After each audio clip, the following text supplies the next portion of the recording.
સુધી નેત્રો એને ભીડેલા રાખ્યા છે, આંખ ઉગાડી જ નથી અને અમારો અવાજ પણ એના કાનમાં પ્રવેશતો નથી, બોલાવે તો સમજતી નથી. હે દેવર્ષિ, મને તો આ દીકરીની દશા 4-5 વર્ષની જોઈને હવે તો મને ચિંતા થાય છે. 4-5 વર્ષ થઈ ગયા. આમ રૂપના અંબાર સ્વામી આ મારી પુત્રીનું શું થશે? આપને બે કર જોડીને વિનંતી કરું છું કે આપ મારી દીકરીને એકવાર આપની પવિત્ર દ્રષ્ટિથી નિહાળો. શક્ય છે કે આપના પુણ્ય પ્રતાપે મારી બાલિકા કદાચ પ્રકૃતિસ્થ થાય.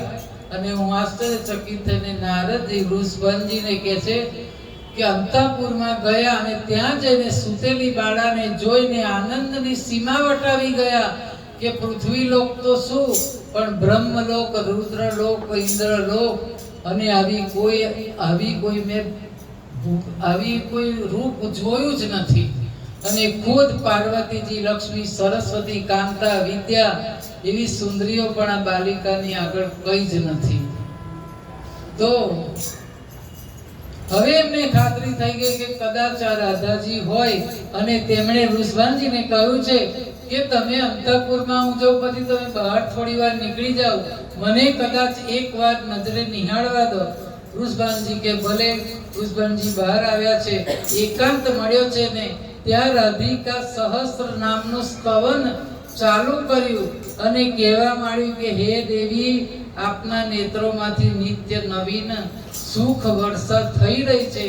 હે મહાદેવી, આપ બ્રહ્મ છો, સચ્ચિદાનંદ બ્રહ્માની સંધિનો શક્તિ અને નિશુદ્ધ તત્વ પણ આપ છો. વિશુદ્ધ સત્વમાંથી જેમાં આપનામાં એવી શક્તિ, વિદ્યાત્મિકા, પરાશક્તિ અને જ્ઞાન શક્તિનો નિવાસ છે. આપ જ આહ્લાદિક શક્તિને ચરમ સીમા રૂપે મહાભાવ રૂપિણી અને શ્રી કૃષ્ણચંદ્રની આનંદ રૂપિણી શક્તિ પણ આપ જ છો. ગોપેશ્વરી, પ્રાણેશ્વરી અને હૃદયેશ્વરી પણ તમે છો. એમ સ્તવન કરતા કરતા ગાતા જાય અને બાલિકાના કાનમાં ધીરેથી કહ્યું કે મારા પ્રભુ ભગવાન શ્રી કૃષ્ણનો અવની પર અવતાર થઈ ચૂક્યો છે. નંદગાંવમાં નંદ યશોદાને ત્યાં એ પારણીએ ઝૂલી રહ્યા છે. એમના દર્શન કરીને જ આપની પાસે આવ્યો છું અને આટલા સમાચાર આપીને મેં શ્યામ સુંદરની વંદના કરતા કરતા નારદજીએ બંનેના યુગલ સ્વરૂપની માનસિક આરાધના કરી અને સ્વરિચિત સ્તુતિ લલકારવા માંડી છે. એમને જાતે લખી છે કે જય રાધા માધવ, જય કુંજ વિહારી, જય રાધા માધવ,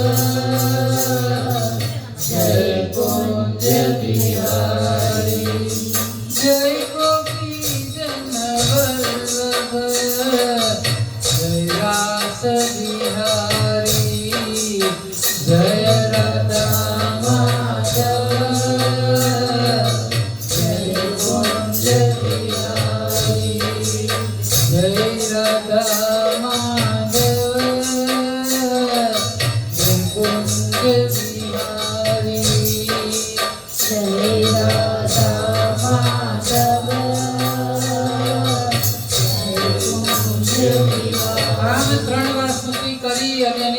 પ્રસન્ન થયેલા